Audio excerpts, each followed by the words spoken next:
आदाब नाजरीन, इस्तकबाल है आप सभी का मुल्क की बात में। मैं हूं आपके साथ ऐश्वर्या सेठी। खबरें शुरू करने से पहले एक नजर सुर्खियों पर। यमन के हूती ने लगाई अरब ममालिक की क्लास, अमेरिका के साथ उसकी पॉलिसी में शामिल होने पर लताड़ा। सुप्रीम कोर्ट ने मस्जिदों के सर्वे पर लगाई रोक, सुप्रीम कोर्ट के फैसले पर मौलाना अरशद मदनी ने दिया बड़ा बयान। कांग्रेस ने 21 उम्मीदवारों की पहली लिस्ट की जारी, 3 मुस्लिम लोगों को भी दिया टिकट। प्रयागराज पहुंचे वजीर आजम नरेंद्र मोदी, वजीर आजम मोदी ने महकुम की तैयारियों का लिया जायजा। गुकेश सबसे कम उम्र में बने शतरंज के world champion. World chess champion Gukesh को मिली 21 करोड़ रुपए प्राइज मनी। मुख्यमंत्री महिला सम्मान स्कीम को मिली मंजूरी, ख्वातीन को हर महीने मिलेंगे 1000 रुपए। पार्लियामेंट में ओवैसी ने जयशंकर से पूछे सख्त सवाल, जयशंकर ने एमपी ओवैसी के सवाल का दिया जवाब। संभल एमपी जियाउर रहमान बर्ग की मुश्किलें बढ़ी, बिना नक्शा पास कराए मकान बनाने का इल्जाम, नोटिस जारी।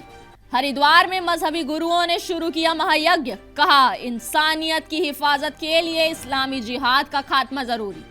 फिलिस्तीन में इजरायली जुल्म के खिलाफ लड़ रहे हमास के लड़ाकों की हिमायत में लेबनान के हिजबुल्ला और यमन के हूती इजराइल के खिलाफ मैदान में उतरे थे। हालांकि अभी लेबनान के साथ हुई सीज फायर डील के बाद हिजबुल्ला की जानिब से जारी हमलों में कमी आई है, लेकिन यमन के हूती ने एक बार फिर गजा में जारी जुल्म पर चुप्पी साधे बैठे अरब ममालिक की जमकर क्लास लगा डाली है और उन्हें मिडल ईस्ट खित्ते में हो रही तब्दीली का जिम्मेदार ठहराया है।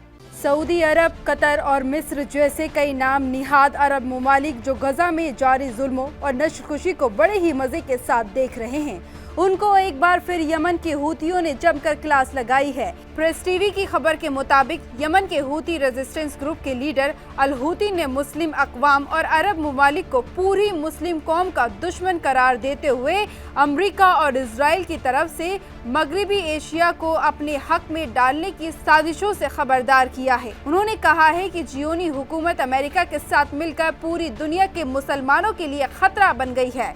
उन्होंने मजीद कहा कि अमेरिका और इजराइल चाहते हैं कि मुसलमान अपने दुश्मनों से लड़ने के बजाय आपस में ही एक दूसरे से लड़ते रहें और अमेरिका और इजराइल पूरे खित्ते पर काबिज हो जाए। वहीं सीरिया के मामले पर भी बात करते हुए उन्होंने मुस्लिम ममालिक को गफलत में रहने पर लताड़ा है।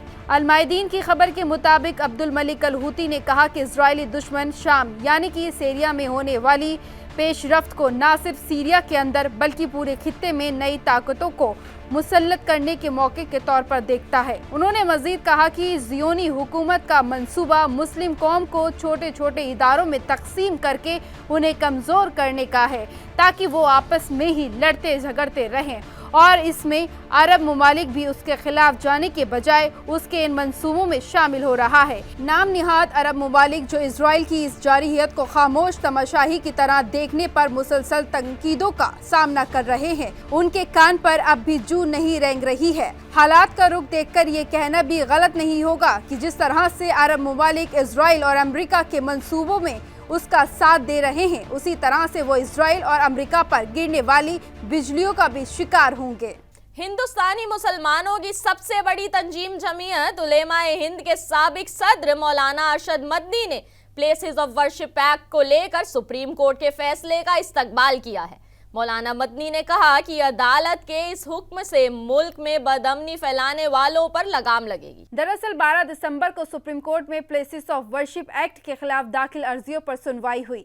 सुप्रीम कोर्ट ने मुल्क की सभी अदालतों को हुक्म दिया जब तक अगला हुक्म न हो किसी भी इबादतगाह यानी कि मस्जिद, मंदिर, दरगाह के खिलाफ नया मामला दर्ज नहीं किया जाए। कोर्ट ने यह भी कहा कि पेंडिंग मामलों में भी कोई सर्वे या आखिरी हुक्म नहीं दिया जाए जिससे मजहबी जगह के आसपास के इलाकों में तशद्दुद फैले। जमीयत उलेमाए हिंद के सदर मौलाना महमूद मदनी और दीगर की अर्जी पर chief justice Sanjeev Khanna, justice Sanjay Kumar और जस्टिस केवी विश्वनाथन की स्पेशल बेंच ने ये हुक्म दिया है। अदालत के इस आदेश पर मौलाना अरशद मदनी ने अपना रद्द अमल देते हुए सुप्रीम कोर्ट के इस फैसले को बड़ा फैसला बताया है। जमीयत उलेमाए हिंद की तरफ से वकील कोर्ट में मौजूद थे। दावे ने सभी पेंडिंग मामलों को कैंसिल करने की मांग की थी, लेकिन कोर्ट ने इससे इनकार कर दिया। कोर्ट ने मरकज को हुक्म दिया है कि वे प्लेसेस ऑफ वर्शिप एक्ट से रिलेटेड कानून पर दायर अर्जियों के खिलाफ 4 हफ्ते के अंदर जवाब दाखिल करें। कांग्रेस ने नई दिल्ली सीट से आप कन्वीनर और साबिक सीएम अरविंद केजरीवाल के खिलाफ सीनियर लीडर संदीप दीक्षित को इंतखाबी मैदान में उतारा है। कांग्रेस की 21 उम्मीदवारों की पहली लिस्ट में 3 मुस्लिम कैंडिडेट्स के नाम भी शामिल हैं। दिल्ली असेंबली इंतखाबात को लेकर कांग्रेस ने 21 उम्मीदवारों की पहली लिस्ट जारी कर दी है। कांग्रेस ने नई दिल्ली सीट से साबिक सीएम अरविंद केजरीवाल के खिलाफ सीनियर लीडर संदीप दीक्षित को चुनावी मैदान में उतारा है। हालांकि आपने अभी तक इस सीट पर नाम का ऐलान नहीं किया है, लेकिन केजरीवाल इस सीट से लगातार 3 बार से एमएलए हैं। वहीं कांग्रेस ने दिल्ली कांग्रेस सदर देवेंद्र यादव को बादली से टिकट दिया है। इसके अलावा कांग्रेस की पहली लिस्ट में 3 मुस्लिम को भी उम्मीदवार बनाया है। कांग्रेस ने पहली लिस्ट में पड़पड़गंज से अनिल चौधरी को टिकट दिया है। वहीं कांग्रेस ने मुस्तफाबाद सीट से अली मेहंदी, सीलमपुर से अब्दुल रहमान और बल्ली मरान सीट से हारून यूसुफ को टिकट दिया है। पड़पड़गंज से कांग्रेस के अनिल चौधरी का मुकाबला आम आदमी पार्टी उम्मीदवार अवध ओझा के साथ होगा। वहीं मुस्तफाबाद से कांग्रेस के अली मेहंदी का सामना आप के आदिल अहमद खान से होगा। इसके अलावा सीलमपुर से कांग्रेस के अब्दुल रहमान की टक्कर आप के जुबैर चौधरी से होगी। वजीर आजम नरेंद्र मोदी दुनिया के सबसे बड़े सकाफती समागम के शक्ल में महाकुंभ की कामयाबी के लिए प्रयागराज पहुंचे हैं। यहां वजीर आजम नरेंद्र मोदी ने कुंभ कलश का पूजन किया। इस दौरान पीएम ने महाकुंभ 2025 के लिए अलग अलग स्कीमों का इफ्तिताह किया। वजीर आजम नरेंद्र मोदी ने कहा कि महाकुंभ इत्तेहाद का महाकुंभ है जो दुनिया को पैगाम देगा। वजीर आजम नरेंद्र मोदी ने कहा कि ये सिर्फ 3 मकसद नदियों का ही संगम नहीं है। साथ ही प्रयागराज के बारे में बोलते हुए वजीर आजम नरेंद्र मोदी ने कहा कि जब सूरज मकर में प्रवेश करते हैं, सभी देवी, सभी तीर्थ, सभी ऋषि महर्षि प्रयाग में आ जाते हैं। ये वो जगह है जिसके असर बिना पुराण पूरे नहीं होते। उन्होंने कहा प्रयागराज वो स्थान है जिसकी तारीफ वेद की रचनाओं में की गई है। वजीर आजम नरेंद्र मोदी ने महाकुंभ 2025 के लिए कई स्कीम्स का इत्तेहाद किया। इसमें प्रयागराज में बुनियादी ढांचे को बढ़ावा देने और निर्बाध कनेक्टिविटी प्रदान करने के लिए करीब 100 नए रोड, ओवर ब्रिज या फिर फ्लाईओवर, स्थानीय घाट और रिवर फ्रंट सड़कें जैसी कई रेल और सड़क पर स्कीमें शामिल हैं। आज पूरी दुनिया में भारत के डी कुकेश की चर्चा हो रही है। भारतीय गैंग मास्टर डी कुकेश ने रोमांचक 14वीं और आखिरी बाजी में डिफेंडिंग चैंपियन चीन के डिंग लिरेन को हराकर 18 साल की उम्र में वर्ल्ड चेस चैंपियनशिप जीतकर पूरी दुनिया में भारत का परचम बुलंद किया है। दुनिया को शतरंज का नया चैंपियन मिल गया है। शतरंज की दुनिया को नया चैंपियन इस बार हिंदुस्तान ने दिया है। हिंदुस्तान के नौजवान स्टार डी गुकेश ने सिंगापुर में हुए वर्ल्ड चैंपियनशिप में चीन के डिग लिरेन को हराकर खिताब अपने नाम कर लिया है। इसके साथ ही गुकेश ने चेस की तारीख में सबसे नौजवान वर्ल्ड चैंपियन बनने की भी अचीवमेंट हासिल कर ली है। बीते रोज 12 दिसंबर खेले गए चैंपियनशिप के 14वें और आखिरी राउंड में दोनों खिलाड़ियों के बीच बेहद कड़ा मुकाबला देखने को मिला, लेकिन आखिरी राउंड में डिफेंडिंग चैंपियन लिरेन से एक छोटी सी गलती हो गई जो उन्हें भारी पड़ी और लगातार दूसरी बार वर्ल्ड चैंपियन बनने से चूक गए। इसके साथ ही हिंदुस्तान के लिए गुकेश ने महज 18 साल की उम्र में वर्ल्ड चैंपियन बनने का रिकॉर्ड भी बना दिया।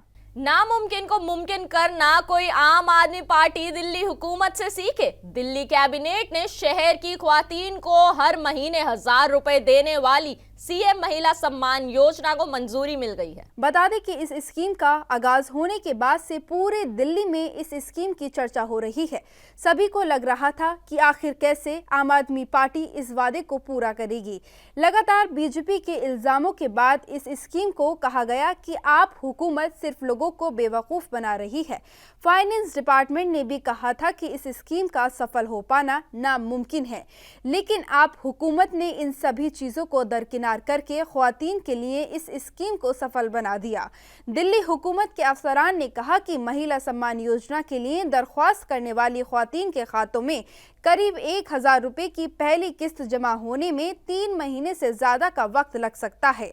सरकारी अफसरान ने बताया कि इसे ऑनलाइन पोर्टल पर लाया जाएगा, इसमें थोड़ा सा वक्त लगेगा। महकमे ने कहा कि पोर्टल बनाने, उसकी टाइमिंग और उसे चलाने के बाद ही इस स्कीम को नाफिज किया जा सकता है। पड़ोसी मुल्क बांग्लादेश में जारी हिंदुओं और अकलियतों के साथ हो रही ज्यादती की आवाज आज भारत की पार्लियामेंट में भी गूंजी है।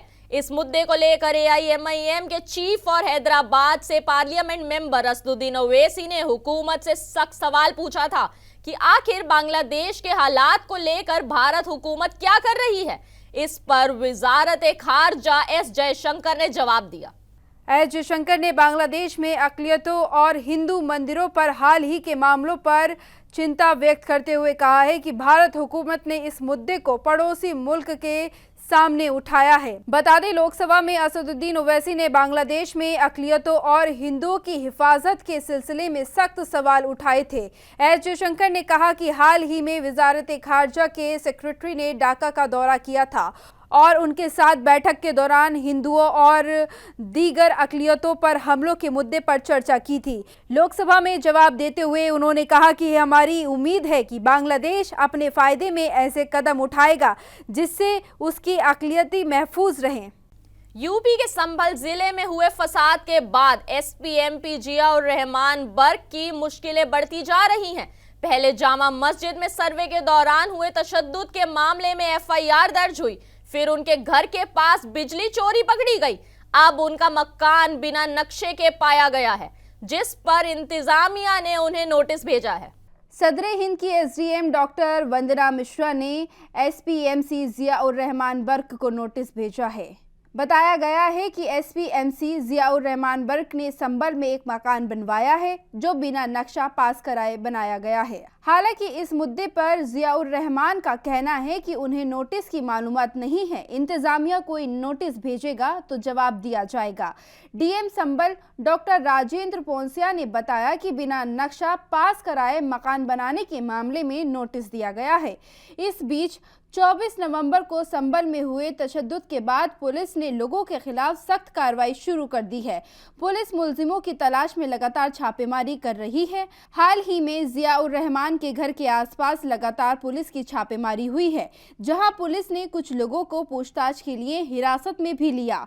उनमें से कुछ के पास से बंदूकें, कारतूस और सुमेक बरामद किया गया है। बुधवार की रोज DM और SP कृष्णा कुमार विश्नोई की क़यादत में पुलिस ने दीपा सराय और तिमूरदास सराय इलाके में सर्च ऑपरेशन चलाया, जहां सब इंतजामिया ने एक दुकान में बिजली का खंभा देखा तो बुलडोज़र की कार्रवाई शुरू कर दी। कई गैर कानूनी कब्जों पर बुलडोज़र चलाया गया। बता दें, ज़ियाउर रहमान बर्क पुलिस प्रशासन की कार्रवाई से नाराज हैं। उन्होंने बुलडोज़र कार्रवाई को लेकर शासन प्रशासन पर निशाना साधा है। उनका कहना है कि मुसलमानों में डर पैदा करने के लिए बुलडोज़र कार्रवाई की गई है। मुसलमानों को शक की बुनियाद पर जेलों में डाला जा रहा है। ज़ियाउर रहमान बर्क ने कहा कि बेकसूर लोगों को मुलजिम ठहराया जा रहा है और सजा दी जा रही है। वे लोकसभा में मुस्लिमों पर हो रहे जुल्म का मुद्दा जोरदार तरीके से उठाएंगे। उत्तराखंड के हरिद्वार में एक महायज्ञ शुरू किया गया है। इस महायज्ञ का आखिरी दिन 21 दिसंबर को होगा। संतों ने इस्लामी सख्तगीर पसंदों के खात्मे के लिए जुमे के दिन यानी कि आज श्री पंचम स्नान जुमा अखाड़े के भैरव घाट पर मां बगलामुखी का यह महायज्ञ शुरू किया। डासना पुजारी और जूना अखाड़े के महामंडलेश्वर यति नरसिंहानंद गिरी ने इस यज्ञ का इनेकाद किया है। यति नरसिंहानंद गिरी मुसलमानों के खिलाफ मुतनाज़ा बयान देने की वजह से अक्सर चर्चा में रहते हैं। विश्व धर्म संसद की मुख्य ऑर्गेनाइजर उदिता त्यागी और जूना अखाड़े के कोठरी श्री महंत महाकाल गिरी ने इस महायज्ञ में हिस्सा लिया। यज्ञ में बांग्लादेश, पाकिस्तान और भारत समेत पूरी दुनिया के इस्लामिक सख्तगीर के खात्मे के लिए देवी माँ बगलामुखी से दुआ की गई।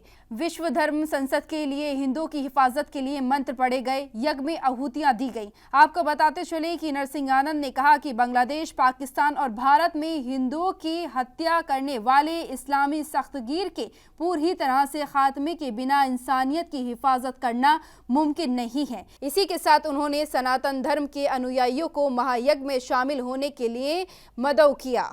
तमिलनाडु में बड़ा हादसा हो गया है। जानकारी के मुताबिक बता दें कि तमिलनाडु के डिंडीगुल के एक प्राइवेट अस्पताल में आग लग गई, जिसकी वजह से 7 लोगों की दर्दनाक मौत हो गई और 20 लोग जख्मी हो गए। मरने वालों में एक बच्चा और 2 ख़वातीन शामिल हैं। यह हादसा रात को हुआ। हॉस्पिटल में कम से कम 29 मरीजों को डिंडीगुल गवर्नमेंट हॉस्पिटल में ट्रांसफर कर दिया गया है। आग ग्राउंड फ्लोर पर रिसेप्शन एरिया में लगी थी। आग लगने की वजह शॉर्ट सर्किट को माना जा रहा है। आग की लपटें इतनी तेज थीं कि उसने दूसरी मंजिल को भी अपनी चपेट में ले लिया। जानकारी के मुताबिक आपको बता दें कि मुतासिरों का इंतकाल हॉस्पिटल में धुएं के कारण दम घुटने की वजह से हुआ है। आग पर काबू पाने के लिए फायर ब्रिगेड की टीम को 1 घंटे से ज्यादा समय तक कड़ी मशक्कत करनी पड़ी। वहीं अंदर फंसे लोगों का पता लगाने और उनकी मदद करने के लिए रेस्क्यू ऑपरेशन अभी भी जारी है। तमिलनाडु के हॉस्पिटल में आग लगने के कई सारे वीडियोस भी सोशल मीडिया पर वायरल हुए हैं। कई वीडियो में फायर फाइटर्स को आग बुझाते हुए देखा गया है। दिल्ली में बीजेपी के कौमी अफसरान अपने पार्टी अफसरान के घर जाकर नेम प्लेट लगा रहे हैं।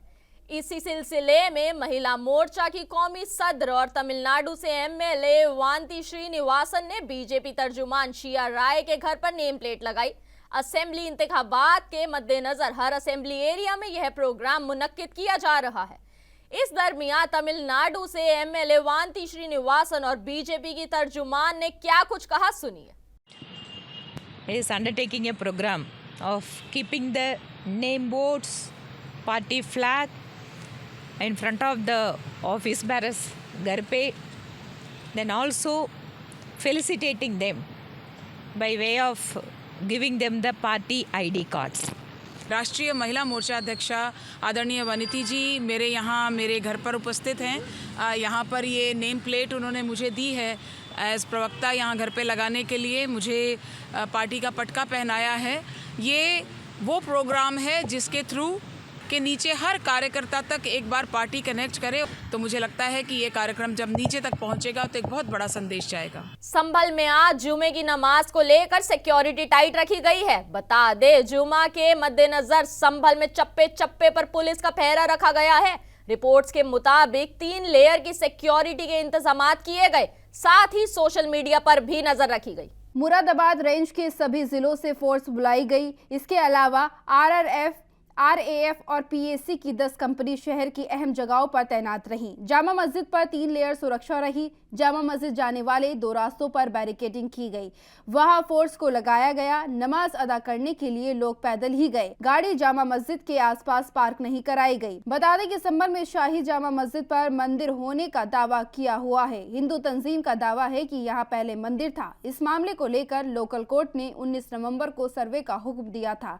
एएसआई ने उसी दिन सर्वे किया और इसके बाद 24 नवंबर को टीम सर्वे के लिए फिर से पहुंची थी।